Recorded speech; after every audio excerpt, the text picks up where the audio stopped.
한약 처방 본초 해설 초호에 대해서 설명을 하겠습니다.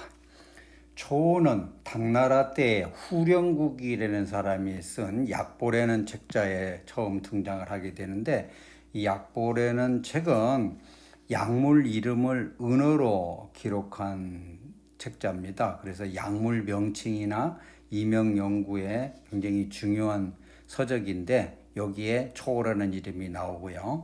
공식적인 이제 초호는 쿠즈네조피 종류입니다. 쿠즈네조피 종류 식물의 모근과 자근을 갖다 초호라고 하고요. 약성가를 보면은 약성가의 초호는 열이 있고 독이 있다 그랬습니다. 그래서 종독도 없애고, 근데 최근에 이제 우리가 주로 이용하는 풍한습비, 그래서 초호가 거풍습 약물에 속해 있잖아요. 그렇습니다. 그런데 이제 이명에 보면은 오두도 있고요, 초두도 있고, 뭐 부자, 뭐 이래서 우리가 소위 이야기하는 아코니툼 속에 속하는 부자와 오두와 이제 초, 이제 우리는 정확히 구분을 해서 지금은 사용을 해야 되는데, 전통적으로 이 세 가지 약재가 대단히 그 이름이 혼란스럽게 서로 섞여 있었다, 이렇게 우선 이해를 하면 되겠습니다. 그 양명의 연유에서도 보면은 초는 오두 종류가 그 여러 곳에서 그 야생하는 거를 초라고 했다, 뭐 이렇게 이시진이도 이야기를 했습니다. 이와 같이 대단히 혼란스러웠다는 내용입니다. 자, 공식적으로 초의 그 기원을 보면은 아코니툼 속에 속하는 식물인데, 괴근, 여기에는 목은 자근을 다 포함을 합니다. 그래서 공식적으로 북어도 그래가지고 아코니툼 쿠즈네 조피하고요, 노젓가락 나물, 또 세입 돌적이 잘루엔스 등등이 있는데, 초로 실제 약으로 유통되는 것은 매우 많은 아코니툼 속에 속하는 동속 근현식물, 미와 같은 여러 종류, 이걸 포함해서 또 기타 종도 굉장히 많습니다.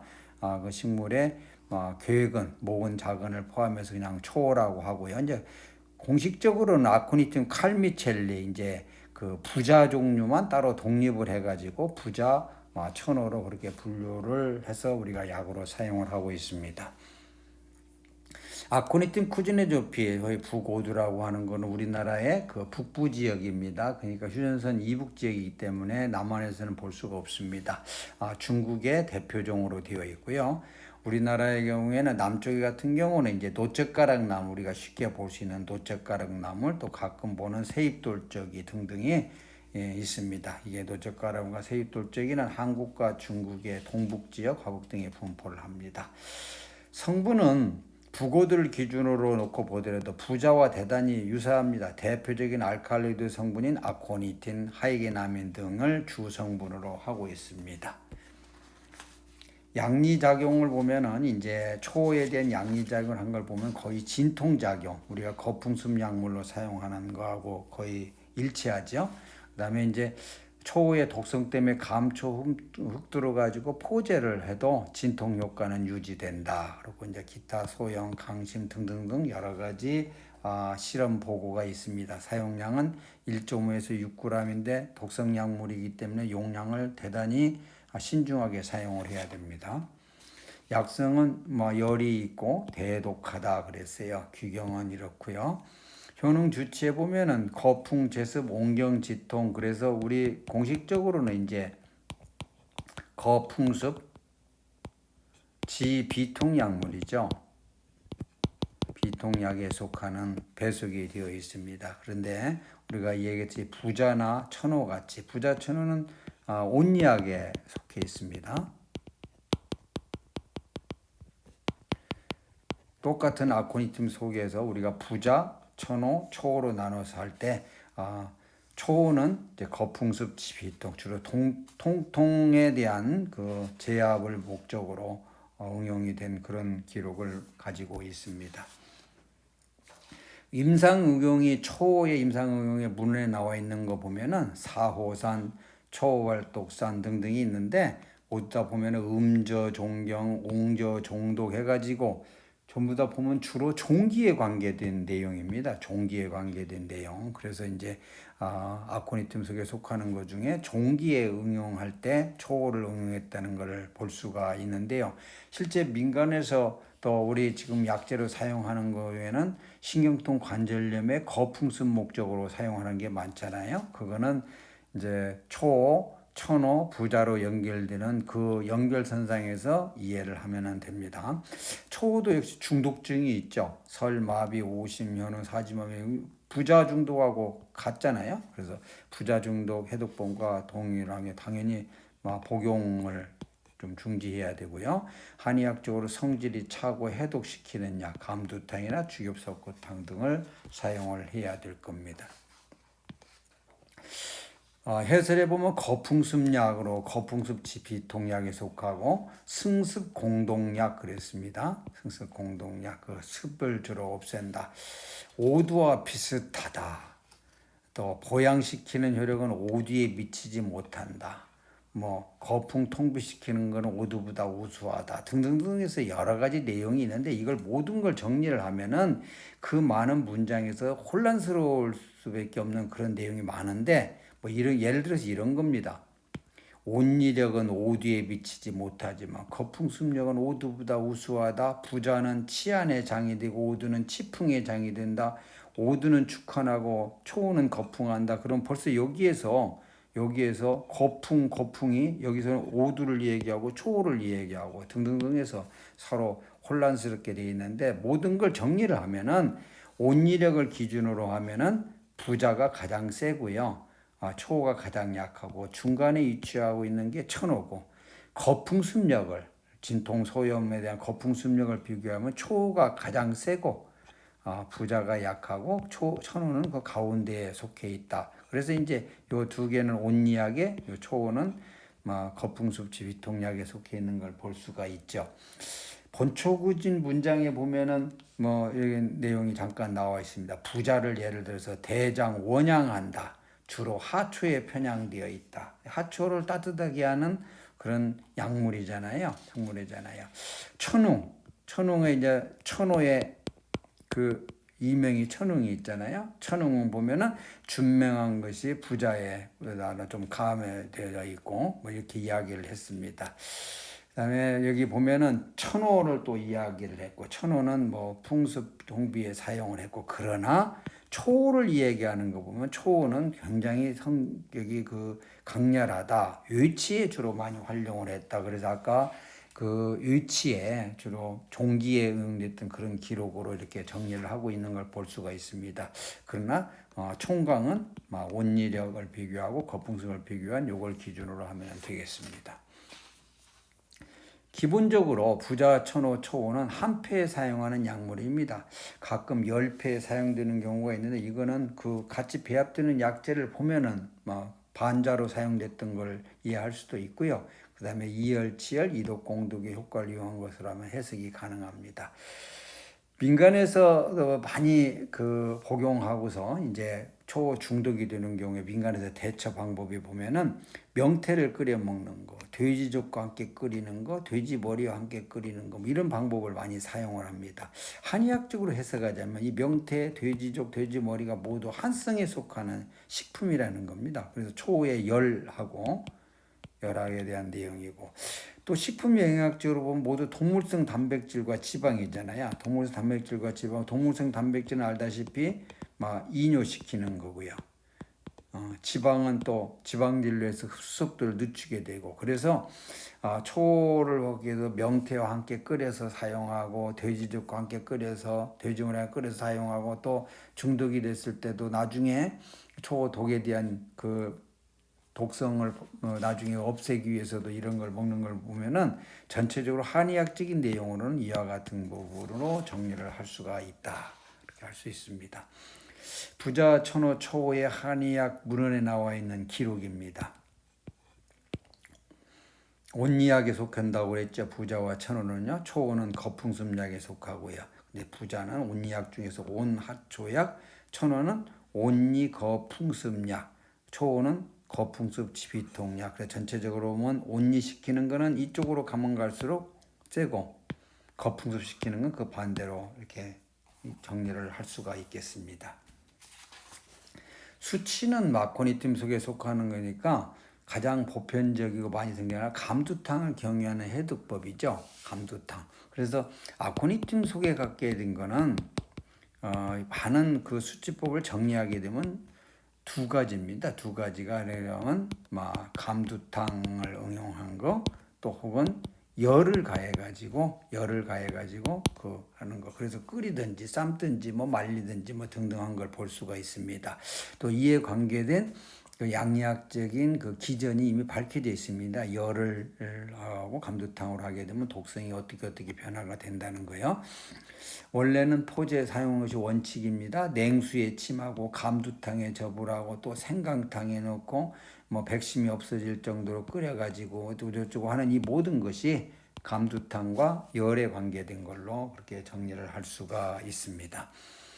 금기는 독성이 강함으로 생품 내복에서는 안 됩니다. 조심해야 되고요. 또 이러이러한 약품과 상반한다고 그랬습니다. 복용 원칙은 당연히 냉복해야 되고 또 소량씩 수시 복용하는 방법을 사용을 해야 됩니다. 초의 자연 상태 감별에 대한 포인트를 말씀을 드리겠습니다. 아코니튬 속에 속하는 코즈네조피, 잘루엔스, 실리알리, 초의 검색표를 보면은 가장 큰 거는 직립성이냐 덩쿨성이냐를 가지고 크게 나눌 수가 있습니다. 두 번째 이제 직립하는 것도 전열이 심하냐 상대적으로 약하냐 여러 가지고 두 번째로 할 수가 있고, 더 구체적으로 가면 화경이나 또 엽병까지 포함을 하는데요. 털이 있냐 없냐를 가지고 구분하면 이 세 가지를 구분을 할 수가 있습니다. 또 가장 그 혼란을 일으키고 있는 내용 중에 부자, 천호 포함이죠. 그리고 칼미첼리하고 대표적인 쿠즈네조피하고를 비교하게 되면 식물 상태에서 이런 줄기, 잎의 양면, 화경에 털이 있냐, 털이 없냐, 자방이 몇 개냐, 또 털이 있냐, 털이 없냐를 가지고 구분을 할 수가 있습니다.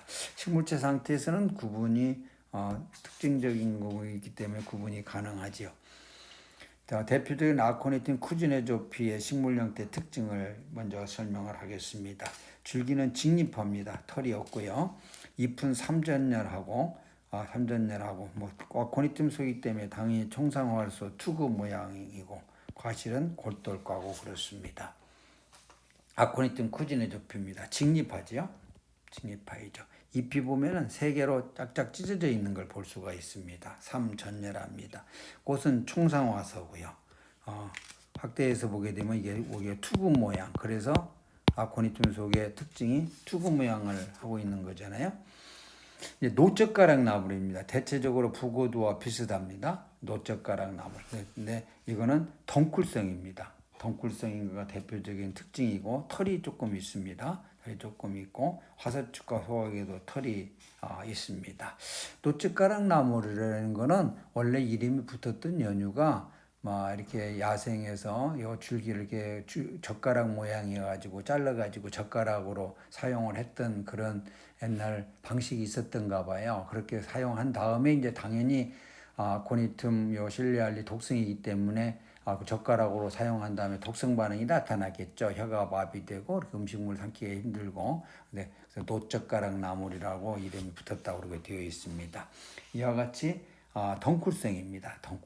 덩쿨성으로 바닥을 기는 걸 볼 수가 있는데 이 부분에서 보면은 이렇게 덩쿨성을 하다 이 부분에서 또 직립하기도 합니다. 좀 직립하기도 하지만 기본적으로 덩쿨성을 나타내고 있습니다. 잎의 모양입니다. 잎의 모양이 보면은 우선 세 개로 이렇게 나눠지죠. 그 다음에 다시 이제 거기에 또 작게 이렇게 또 나눠지는 그런 우상으로 다시 나눠지는 이런 모양을 볼 수가 있습니다. 이 뿌리 모양이고요. 새잎 돌적입니다. 새잎 돌적이 대체적으로 부구도와 비슷하지만 잎이 삼전열하고요. 털이 있는 거가 특징입니다. 자, 이게 새잎 돌적입니다. 잎을 확대를 하게 되면 잎이 세 개로 이렇게 찢어진 걸 볼 수가 있습니다. 당연히 식물체는 직립하지요. 꽃이 자주색이고요. 이 모양이 보면 투구 모양으로 되어 있잖아요. 그래서 자세히 보게 되면 꽃하고 이 꽃잎에 보면은 털이 없습니다. 털이 없는 걸 볼 수가 있는데 그 전에 요 잎 모양만 가지고도요. 잎 모양만 가지고 세입돌적이는 구분을 할 수가 있습니다. 아코니툼 속에 속하는 식물의 그 뿌리 모양입니다. 이와 같이 모근이 있고요. 옆에 자근이 있고 이런 형태죠. 초호에서는 이 두 가지를 다 초호로 사용을 하고 되고 이제 부자 같은 경우에는 이렇게 옆에 붙었다 그래서 요거는 이제 부자가 되는 거고요. 이거는 이제 천호가 되는 거고. 그래서 구분을 해서 사용합니다. 모근하고 자근하고 구분을 부자와 천호에서는 하지만 초호에서는 같이 다 초호로 사용을 한다고 그렇게 정리를 할 수가 있습니다. 검색표를 다시 정리하겠습니다. 줄기가 직립성이냐 덩굴성이냐를 가지고 첫 번째 분류를 하고 잎의 직립성 중에서 전열이 심하냐 약하냐를 가지고 두 번째 분류를 하고요. 화경에 털이 있냐 없냐를 가지고 세 번째 분류하면 됩니다. 부자와 초호를 구분을 할 때 아코니tum 칼미첼리하고 쿠즈네조피하고 식물에는 줄기에 털이 있냐 털이 없냐 자방이 몇 개냐 이렇게 털이 있냐 없냐를 가지고 구분을 하면 되겠습니다. 약재 형태의 감별입니다. 약재 형태 부자를 항상 참고를 해야 되는데요. 왜냐하면 같은 아코니tum 속으로 서로 혼용되기 때문에 그렇습니다. 자, 모근과 자근이 서로 붙어 있는 모습이라고 그랬죠. 그런데 초호는 붙어 있는 모습입니다. 붙어 있는 모습이 초호로 하고 모근과 자근의 크기가 상대적으로 큰 거가 있고 작은 거가 있고 그렇습니다. 여기 이제 첫 번째죠. 첫 번째로 그래서 그걸 가지고 쿠즈네조피하고 혹은 세입돌적이나 노젓가락 나무라고 구분하는 겁니다. 쿠즈네조피에 보면은 크기 때문에 분성도 많습니다. 그 다음에 수부가 크거나 구멍이 있는 걸 볼 수가 있습니다. 반면에 세입돌적이는요, 또 노젓가락 나물은 그 크기가 작아 단면 분성도 없어요. 수부가 작고 거의 빽빽합니다. 가끔 칼미첼리 부자죠. 부자의 그 불충실한 모근 그러면 오두가 되겠죠. 또 심지어 작은 놈은 부자 종류인데 이것이 초호로 유통되는 경우가 있는데 아코니tum 칼미첼리의 특징이 원형 모양을 나타내는 거죠. 그래서 전체적으로 보면 방추형, 도란형으로 이렇게 하고 당연히 충실한 오도 원래 거는 큰데요. 거기 크기가 작은 걸 가지고 구분을 할 수가 있습니다. 주로 이제 칼미첼리 종류의 충실하지 못한 모근이라든가 야생품의 모근 작은 이런 거는 그 모양을 가지고 구분을 하면 됩니다. 부자 포함해서 이제 그 약재 상태의 감별 포인트라면 아까 이 부자는 작은이라고 그랬죠. 천호는 모근이라고 그랬죠. 식물은 칼미첼리 같습니다. 초호는 모근과 자근을 분리하지 않고 약용한다. 단면은 수부가 크거나 구멍이 있다가 초호라고 그랬어요. 쿠즈네조피라고 그랬어요. 크기가 적고요. 수부가 아주 작고 아주 치밀하고 그러면은 그게 노젓가락 나물 혹은 세입돌적이의 초로 생각을 하면 됩니다. 전체적으로 해서 대표적인 쿠즈네조피하고 칼미첼리하고를 비교한 검색표를 만들어 봤습니다. 초호의 약재 형태입니다. 한마디로 말해서 초호는 아코니tum 칼미첼리를 제외한 기타 아코니tum 속에 속한 거가 모두 다 초호로 사용이 된 기록이 있고 현재도 그렇게 되기 때문에 아코니tum 속이 말해서 한 종으로 규정은 어렵습니다. 대표종은 물론 쿠즈네조피, 노젓가락, 실리알리, 잘루엔스, 세입돌적 이렇게 나누고 있습니다만은 그게 가장 많은 그 범위를 차지하고 있다는 거죠. 나머지 아코니tum 속도 다 초호로 유통이 되니까요. 형태는 모근과 자근이 붙어 있는 모양이고 모근은 당연히 이제 가마귀 머리 모양으로 하고 여러 가지 지근이 있고 그렇죠. 자근에 보면 세입돌적이 같은 경우는 뚜렷한 세로주름이 특징이고요.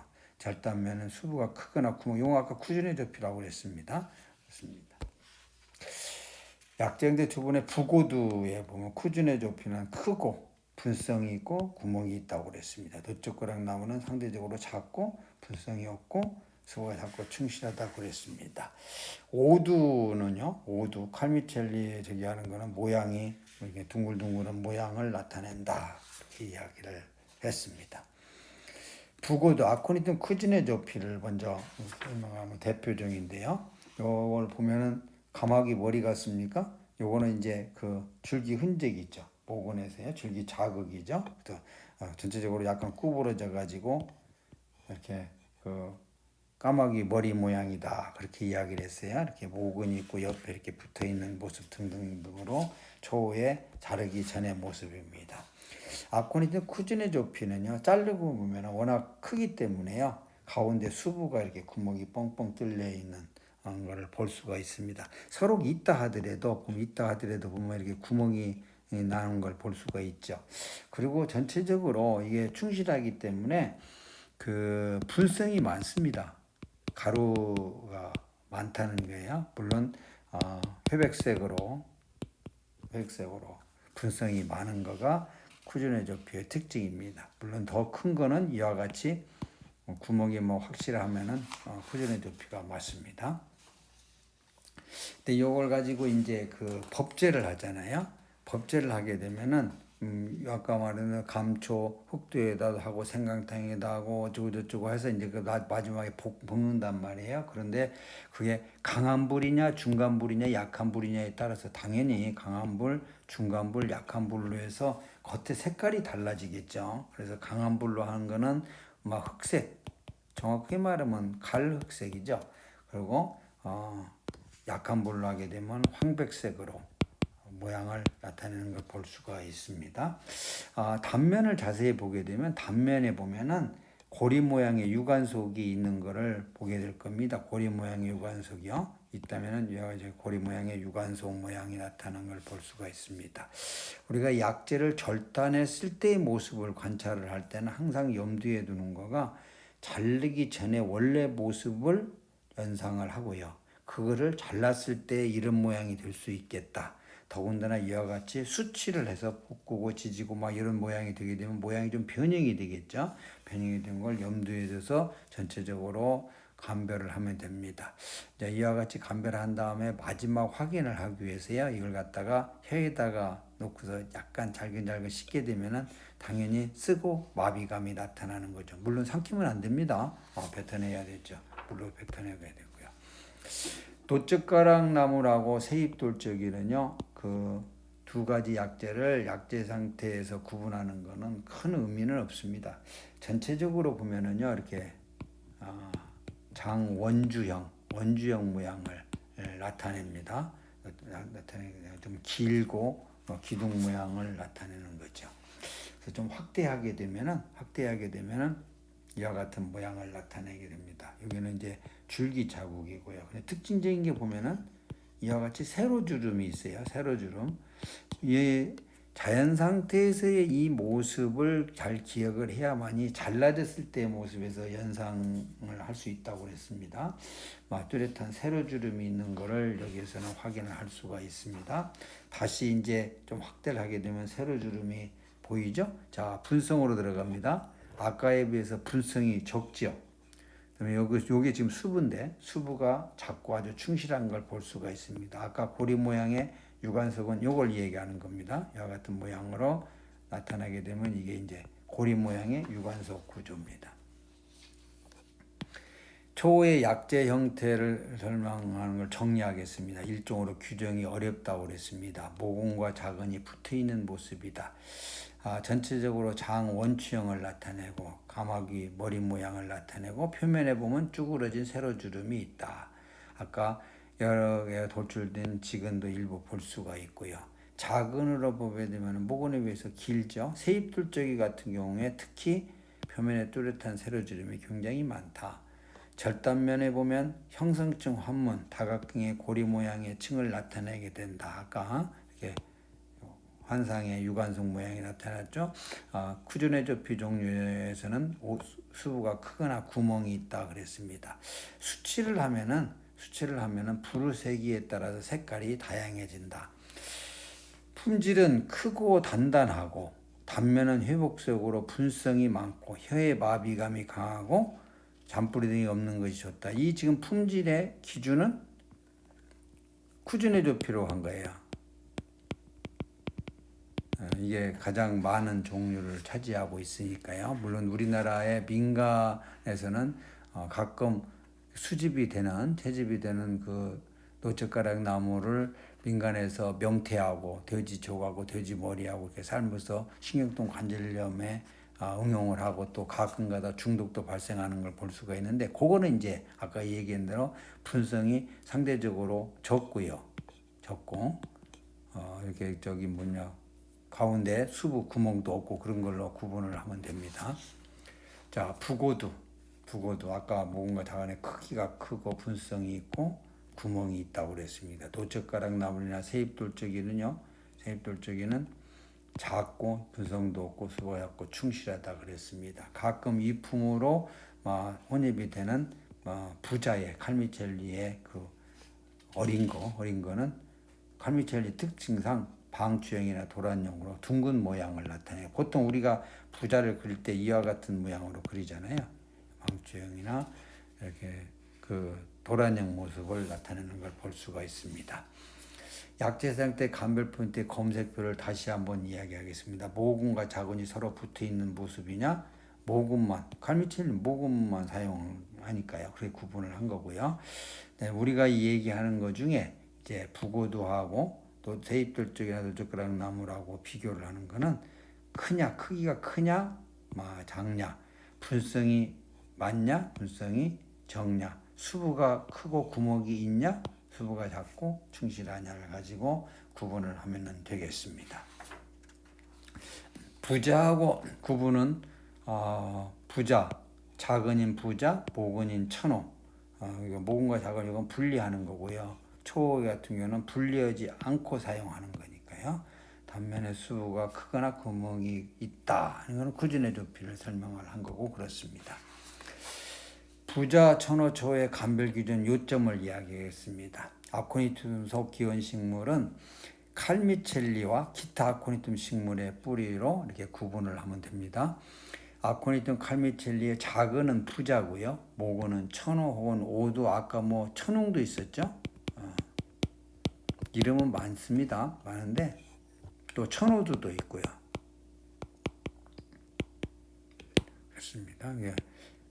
이름이 여러 가지가 많은 걸 볼 수가 있습니다. 공식적인 이름 천호, 오두 다 응용을 하는 그런 이름입니다.